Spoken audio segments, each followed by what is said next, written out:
இந்திய மாணவர்களுக்காக பிரத்யேகமாக 2500 மெட்ரிகுலேஷன் இடங்களை அரசாங்கம் ஒதுக்க வேண்டும் என செனட்டர் சிவராஜ் சந்திரன் வலியுறுத்தியுள்ளார். SPM தேர்வில் 10A மற்றும் அதற்கும் கூடுதலான A பெற்ற மாணவர்கள் அனைவருக்கும் இன பாகுபாடு இன்றி மெட்ரிகுலேஷனில் வாய்ப்பு வழங்கப்படும் என பிரதமர் ஸ்ரீ அன்வார் இப்ராஹிம் உறுதியளித்திருந்தாலும் இந்திய மாணவர்கள் மெட்ரிகுலேஷனில் நிராகரிக்கப்படலாம் என தாம் அஞ்சுவதாகவும் அவர் தெரிவித்தார். பூமிபுத்ரா அல்லாத மாணவர்களுக்கு ஒதுக்கப்படும் 10 விழுக்காடு இடங்களில் பெரும்பாலானவற்றை சீன மாணவர்கள் ஆக்கிரமித்தால் இந்திய மாணவர்களுக்கு குறைந்த இடங்கள் மட்டுமே மிஞ்சும். ஏற்கனவே மெட்ரிகுலேஷனில் இடம் கிடைப்பதில் இந்திய மாணவர்கள் சிரமத்தை எதிர்நோக்குகின்றனர்.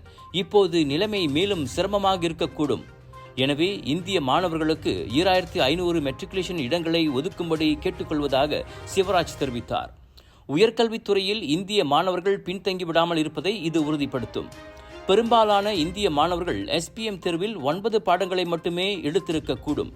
அவர்கள் தமிழ் மற்றும் தமிழ் இலக்கிய பாடங்களை எடுக்காவிட்டால் 10A பெற்ற மாணவர்களுக்கு அடுத்து 6A முதல் 9A வரை பெற்ற மாணவர்களுக்கும் மெட்ரிகுலேஷனில் வாய்ப்பு வழங்குவது குறித்தும் அரசாங்கம் பரிசீலிக்க வேண்டும் என சிவராஜ் வெளியிட்ட அறிக்கையில் தெரிவித்திருக்கிறார்.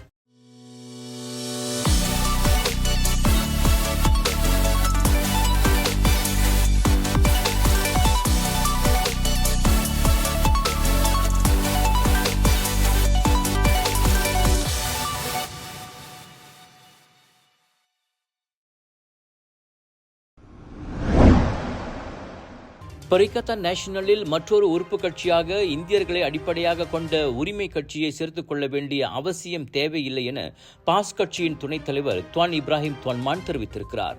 மாறாக உரிமை கட்சி நட்புறவு கட்சியாக இருக்கலாம் என அவர் கூறியுள்ளார்.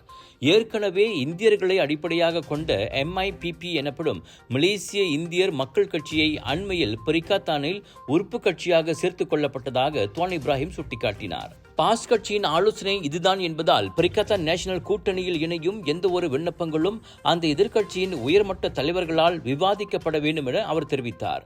பரிகத்தா நேஷனலில் இணைவதற்கு பல கட்சிகள் ஆர்வம் தெரிவித்திருப்பதால் அந்த கூட்டணி மீதான நம்பிக்கை அதிகரித்துள்ளது என துவான் இப்ராஹிம் தெரிவித்தார். சுவாச பிரச்சனை, சளி, இருமலுக்கு உகந்த தீர்வு சைலஜா பேபி ஹெர்பல் கிரீம்.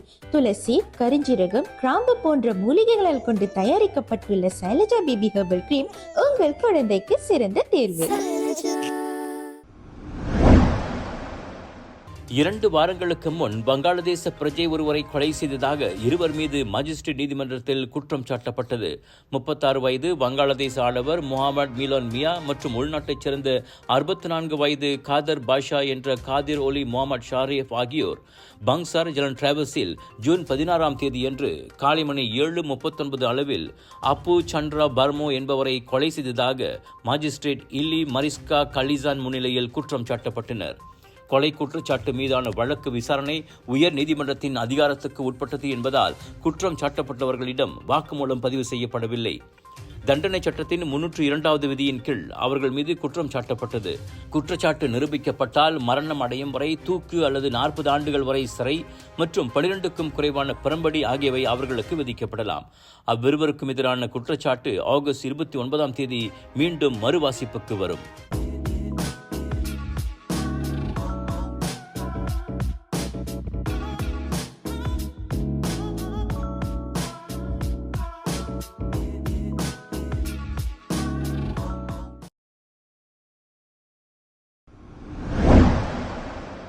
சீனாவின் தனியார் நிறுவனத்திற்கு சொந்தமான விண்வெளி ராக்கெட் ஞாயிற்றுக்கிழமை கோங்கி நகருக்கு அருகே விபத்துக்குள்ளாகி தீயில் வெடித்தது. சோதனையின் போது அந்த விண்வெளி ராக்கெட் தவறுதலாக ஏவப்பட்டது. தியன்லாங் 3 ராக்கெட்டின் முதல் கட்டம் ராக்கெட்டுக்கும் சோதனை நிலையத்திற்கும் இடையிலான இணைப்பின் கட்டமைப்பில் ஏற்பட்ட தோல்வியினால் அதன் ஏவுதளத்தை விட்டு வெளியேறியது என்று ஸ்பேஸ் முன்னோடி எனப்படும் பெய்ஜிங் தியான்பிங் நிறுவனம் தனது அதிகாரப்பூர்வ வீச்செட் கணக்கில் வெளியிட்ட அறிக்கையில் தெரிவித்துள்ளது. சீனாவின் மத்தியில் கோங்கி நகரிலுள்ள மலைப்பாங்கான பகுதியில் ராக்கெட் விழுந்தது. ராக்கெட் நேராக காற்றில் பறந்து சக்தியை இழந்து திரும்பி பூமிக்கு கீழே விழுந்து அருகிலுள்ள காடுகள் நிறைந்த மலைகளில் தீப்பிழம்புகளாக வெடிப்பதை சீனாவின் இணையதள ஊடகம் காட்டியது. தீ அணைக்கப்பட்டதோடு எவரும் காயமடையவில்லை எனவும் தெரிவிக்கப்பட்டிருக்கின்றது.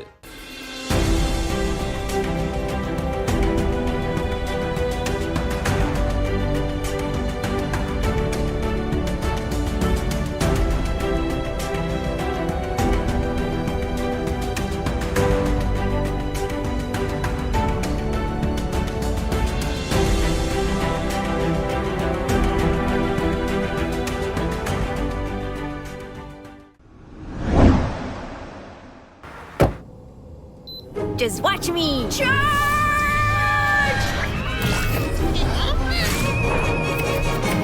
Keeping you and your loved ones safe indoors with Nano EX technology. Panasonic.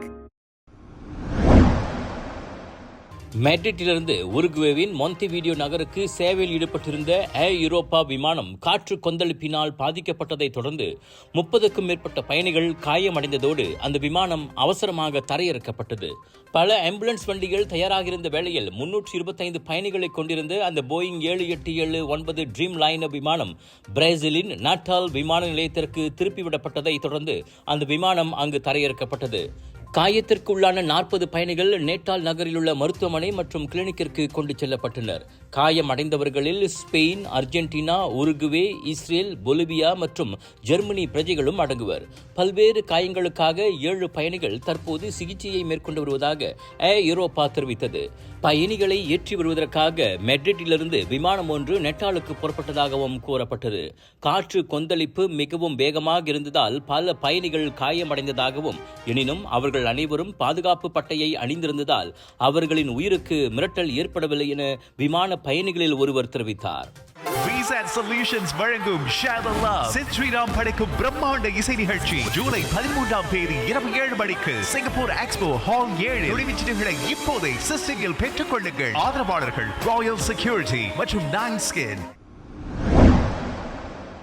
தென் அமெரிக்காவின் சில்லியில் உள்ள ஒரு குடும்பம் கால்பந்து போட்டியை பார்ப்பதற்காக இறுதிச் சடங்கை இடைநிறுத்தியது பலரையும் ஆச்சரியத்தில் ஆழ்த்தியுள்ளது.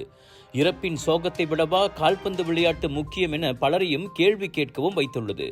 இப்போது வைரலாகும் இந்த காணொளியில் இறந்த உறவினரின் சவப்பெட்டியின் அருகில் அமர்ந்து பெரிய திரையில் ப்ரொஜெக்டரில் சில்லி மற்றும் பெரு ஆகிய அணிகளுக்கிடையிலான கோப்பா அமெரிக்கா கிண்ண கால்பந்து போட்டியை குடும்பத்தினர் பார்க்கின்றனர்.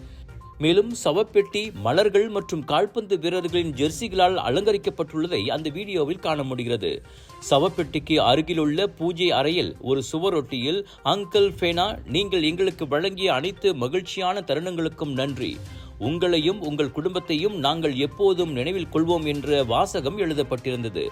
பகிரப்பட்டவுடன் இந்த இடுகை இணையத்தில் கலவையான பல்வேறு எதிர்வினைகளை குவித்துள்ளது. இறந்தவருடன் குடும்ப உறுப்பினர்கள் கடைசி ஆட்டத்தை பார்ப்பது போல் இருக்கிறது. சவப்பெட்டியில் கோப்பைகள் மற்றும் ஜெர்சிகளை நீங்கள் பார்க்கலாம் என்று ஒரு பயனர் தெரிவித்துள்ளார். நான் இறந்த பிறகு என் குடும்பத்தினரும் கால்பந்து விளையாட்டுக்கான எதையே செய்வார்கள் என நம்புவதாக மற்றொரு பயனர் பதிவிட்டார். சகோதரர் விளையாட்டிற்காக எழுந்திருக்கவில்லை என்றால் அவர் உண்மையில் இறந்துவிட்டார் என்பதை அறிந்து கொள்ளுங்கள் என மற்றொரு பயனர் தெரிவித்துள்ளார். அவருடன் கடைசி போட்டியை பார்த்து அவருக்கு அஞ்சலி செலுத்துகிறார்கள் என இன்னொருவர் கூறியுள்ளார்.